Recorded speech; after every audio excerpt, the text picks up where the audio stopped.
Welcome back to my YouTube channel Sujal science academy. और आज का जो हमारा टॉपिक है ये साइंस से रिलेटेड है। साइंस का मोस्ट इम्पॉर्टेंट टॉपिक प्रकाश। क्लास 10th की यूपी बोर्ड सीबीएसई बोर्ड के एग्जाम में काफ़ी क्वेश्चन आते हैं और काफ़ी ये इम्पॉर्टेंट होने वाला है टॉपिक। यहाँ आपको टॉप 10 क्वेश्चन बताए जाएंगे जो कि यूपी बोर्ड सीबीएसई बोर्ड के एग्जाम में लगातार पूछे जा रहे हैं, ठीक है, एक तरह से। तो इसको जो है एकदम वीडियो को ध्यान से देखिएगा। यहाँ आपको वही क्वेश्चन बताए जा रहे हैं जो कि एग्जाम में आए हुए हैं, कई बार रिपीट किए हुए हैं। तो ठीक है, ये जो टॉपिक बनाया जा रहा है तरह से इसका वीडियो, तो मकसद हमारा ये है कि बहुत कम समय बचा हुआ है यूपी बोर्ड के एग्जाम में और आपका विज्ञान का पेपर भी जल्दी रहेगा। तो इस तरह से हम आपको टॉप 10 क्वेश्चन देंगे। अगर आप इसको देखो, टॉप 10 क्वेश्चन यानी 10 ही क्वेश्चन रहेगा, 10 क्वेश्चन आप आसानी से रट सकते हो और आसानी से अच्छा मार्क्स आप गेन कर सकते हो। तो पहला क्वेश्चन हम ध्यान से देखते हैं। यहाँ समतल दर्पण से शुरुआत करते हैं, ठीक है। समतल दर्पण के सामने एक वस्तु 10 सेंटीमीटर की दूरी पर रखी है। तो कोई समतल दर्पण है, तो देखो ऐसे मान लीजिए कोई समतल दर्पण हो गया, फिगर भी बनाते चलेंगे। और दर्पण से कितने सेंटीमीटर की दूरी पर वस्तु रखी है? तो 10 सेंटीमीटर की दूरी पर वस्तु रखी है। तो कह रहा है बताओ जो समतल दर्पण है तो प्रतिबिंब कितने सेंटीमीटर की दूरी पर बनेगा। अरे भाई हम लोग पढ़े हैं ना कि जो समतल दर्पण होता है कोई भी वस्तु जितने सेंटीमीटर की दूरी पर या मीटर की दूरी पर रखोगे प्रतिबिंब भी शीशे में उतनी ही दूरी पर बनेगा।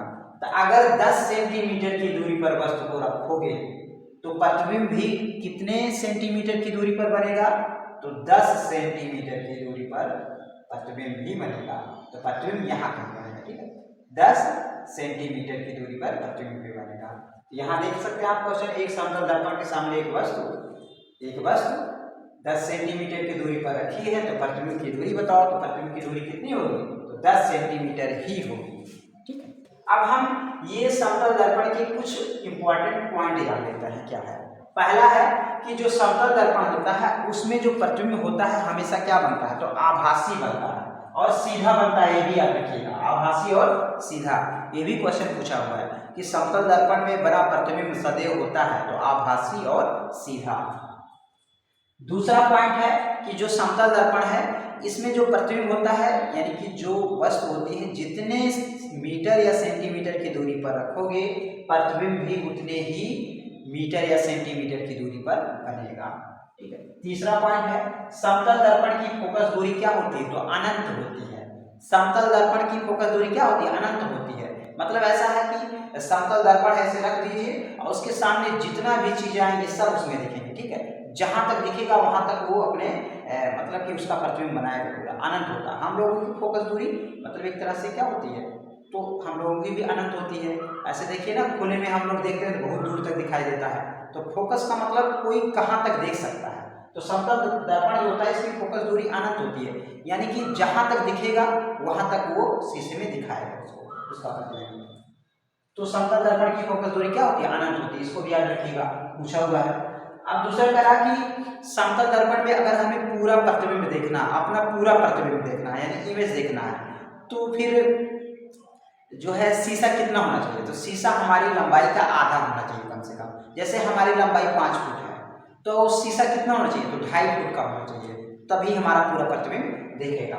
ये भी क्वेश्चन पूछा हुआ है कि 5 फुट का अगर 5 फुट का आदमी है तो 2.5 फुट का शीशा होना चाहिए। 5.5 का है तो फिर उसमें और ऐड कर लीजिए, ऐसे होगा। तो लंबाई का आधा होना चाहिए कम से कम शीशा, तभी हमारा पूरा प्रतिबिंब दिखेगा। जैसे देखो ना, सिंगारदानी होती है तो उसमें या अलमारी होती है, शीशा लगा होता है, देखो हमारा पूरा प्रतिबिंब दिखता है। तो इसके अकॉर्डिंग बनाया जाता है, 5 से 6 फुट का ही आदमी होगा ज़्यादा से ज़्यादा, तो उसमें हमें पूरा प्रतिबिंब दिखता है। समतल दर्पण का आवर्धन कितना होता है? आवर्धन 1 होता है, +1 होता है। देखो ये प्लस, यहाँ प्लस जरूर लिखा रहेगा, ठीक ना, ऑप्शन में से दिया रहेगा +1, -1 या +-1। तो +1 होता है। प्लस का मतलब होता है सीधा और माइनस का मतलब होता है उल्टा। यहाँ प्लस इसलिए दिखा जाता है कि ये दिखाता है प्रतिबिंब सीधा बनेगा, उल्टा नहीं। तो +1, ठीक है। जैसे मान लो वस्तु कितने मीटर की दूरी पर है? तो 10 सेंटीमीटर की दूरी पर। तो प्रतिबिंब भी कितने सेंटीमीटर की दूरी पर बनेगा? तो 10 सेंटीमीटर की दूरी पर। अब भाग देंगे, कितना आएगा? 1। हमेशा इसका आवर्धन कितना होता है? 1 होता है। अब पूछेंगे आवर्धन क्या होता है? आवर्धन का मतलब होता है कि वस्तु की लंबाई तथा प्रतिबिंब की लंबाई के अनुपात को आवर्धन कहते हैं। ठीक, ये वस्तु की लंबाई है, ये प्रतिबिंब की लंबाई है, उसे में भाग देंगे तो हमेशा क्या आएगा, एक ही मिलता है। तो ठीक, ये 5 पॉइंट बहुत इंपॉर्टेंट है, ये एग्जाम में पूछे गए हैं, एक एक पॉइंट में। ठीक है, तो इसको अच्छे से ध्यान में रखिएगा। देख सकते हैं दूसरा क्वेश्चन है, काफी इंपॉर्टेंट है ये क्वेश्चन। कह रहा है समतल दर्पण के सामने 10 सेंटीमीटर की दूरी पर रखी वस्तु की लंबाई कितना है, तो 8 सेंटीमीटर है। तो दर्पण द्वारा बने प्रतिबिंब की लंबाई क्या होगी। ठीक है, लंबाई यहाँ पूछ रहा है, दूरी नहीं पूछ रहा है। देखो दर्पण से कितने सेंटीमीटर की दूरी पर वस्तु रखी है, तो 10 सेंटीमीटर की दूरी पर वस्तु रखी है। तो 10 सेंटीमीटर की दूरी पर हमने कोई वस्तु ऐसे रख दिया यहाँ पे। अब फिर कह रहा है वस्तु की लंबाई कितना है, तो 8 सेंटीमीटर। यहाँ मान लो वस्तु की लंबाई कितना है, तो ये हो गया 8 सेंटीमीटर लंबी है वस्तु, ये लंबी है। और दूरी कितने दूरी पर रखी है, तो 10 सेंटीमीटर की दूरी पर। अब वस्तु की लंबाई कितनी है, तो 8 सेंटीमीटर है, ये दूरी है, ये लंबाई है। तो कह रहा है बताइए कि जो है दर्पण द्वारा बने प्रतिबिंब की लंबाई क्या होगी। तो लंबाई कितनी होगी, तो लंबाई 8 सेंटीमीटर ही होगी। कितनी होगी, 8 सेंटीमीटर। देखो लंबाई यहाँ पूछा है, यहाँ पे क्या पूछा है, दूरी पूछा है।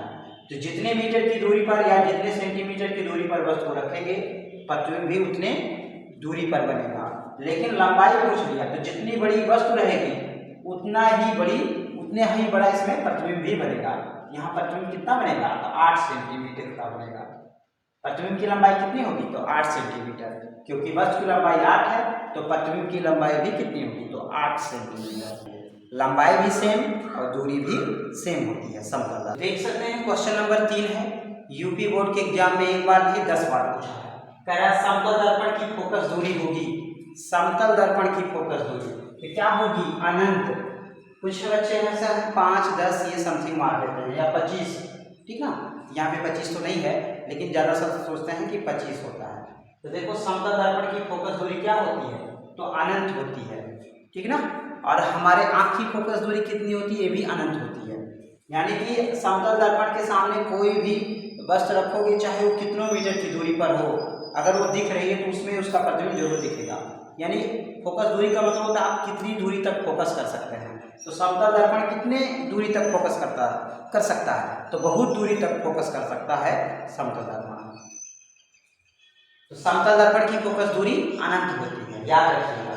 समतल दर्पण से किसी वस्तु का प्रतिबिंब बनता है, तो समतल दर्पण से किसी भी वस्तु का प्रतिबिंब क्या बनता है, तो हमेशा आभासी बनता है। आभासी यानी वर्चुअल।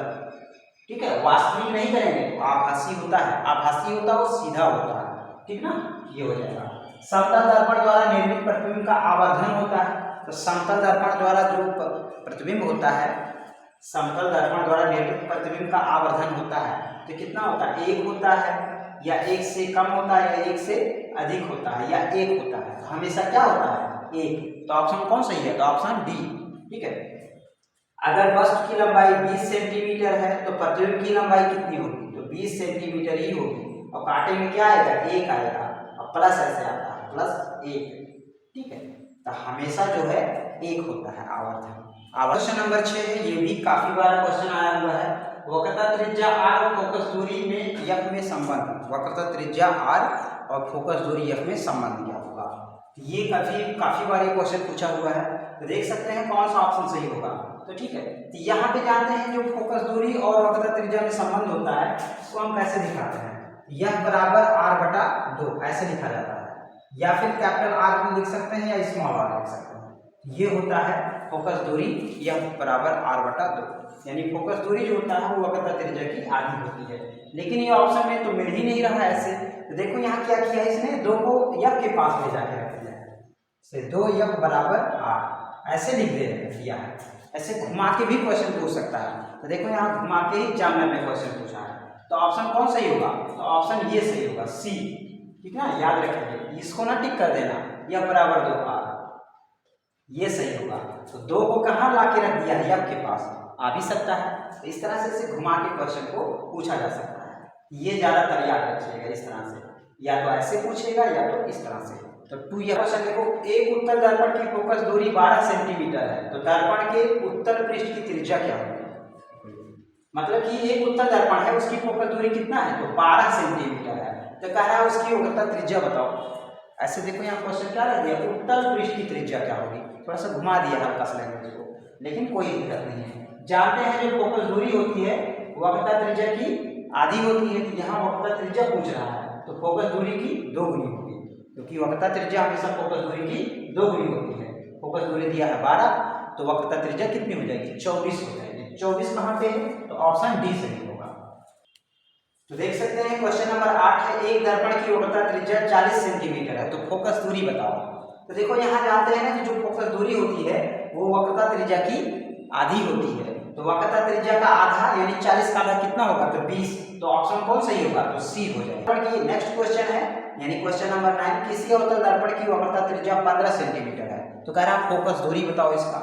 ये भी बहुत आसान है, यानी वक्रता त्रिज्या कितना दिया है, तो 15 दिया है। अब पूछ क्या रहा है, फोकस दूरी पूछ रहा है, लेकिन यहाँ देखो यहाँ पता नहीं कौन सा दर्पण है, ठीक है, यहाँ नहीं पता है, लेकिन यहाँ दर्पण है। कौन सा दर्पण है, तो अवतल दर्पण है, ध्यान से रखेंगे अवतल दर्पण। और जानते हैं कि जो अवतल दर्पण होता है उसकी फोकस दूरी क्या होती है, माइनस होती है। फोकस दूरी क्या होती है, निगेटिव होती है। तो त्रिज्या जब 15 सेंटीमीटर है तो फोकस दूरी कितना हो जाएगा, तो 15 का आधा कितना होगा, तो 7.5 होगा। तो दो जगह पे है, सावधान रहना, दो जगह पे, एक जगह -7.5 है, एक जगह पे +7.5 है, तो कौन सही होगा, तो माइनस वाला सही होगा, क्योंकि जो अवतल दर्पण होता है इसकी फोकस दूरी हमेशा क्या होती है, तो निगेटिव होती है। तो देख सकते हैं क्वेश्चन नंबर 10 है, यानी कि उत्तल दर्पण के सामने रखी वस्तु का प्रतिबिंब बनता है। जैसे कोई उत्तल दर्पण है तो उत्तल दर्पण के सामने रखी वस्तु का प्रतिबिंब कैसा बनेगा, ये चारों ऑप्शन में से कोई ऑप्शन सही है। तो वस्तु की स्थिति पर ये गलत है, वस्तु की स्थिति पर ही नहीं बनता है। दर्पण के सामने दुगनी दूरी पर, ये भी गलत, दुगनी दूरी पर नहीं बनता है। अब कह रहा है कि दर्पण के सामने आधी दूरी पर, ये भी गलत है। दर्पण के पीछे, हाँ ये ऑप्शन सही है। हमेशा उत्तल दर्पण में प्रतिबिंब दर्पण के पीछे बनता है, ठीक ना, इसको याद रखिए, ऑप्शन यही सही है। कई बार पूछा है ये एग्जाम में, इसको बढ़िया से नोट कर लीजिए। उत्तल दर्पण से प्रतिबिंब सदैव बनता है, उत्तल दर्पण से, देखो फिर उत्तल दर्पण आ गया, फिर से उत्तल दर्पण आ गया, तो उत्तल दर्पण से प्रतिबिंब सदैव बनता है। तो वक्रता केंद्र तथा फोकस के बीच गलत है, वक्रता केंद्र तथा अनंत के बीच गलत है, ध्रुव व फोकस के बीच, हाँ ये सही है, ठीक है, ध्रुव और फोकस के बीच बनता है हमेशा।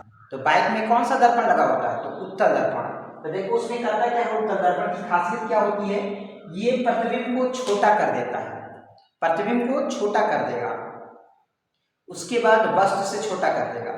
जैसे हम लोग है ना, जैसे बाइक चला रहे हैं तो बाइक है, तो उसके बाद हम लोग शीशे में देखते रहते हैं, तो शीशा कौन सा दर्पण है, तो उत्तल दर्पण है।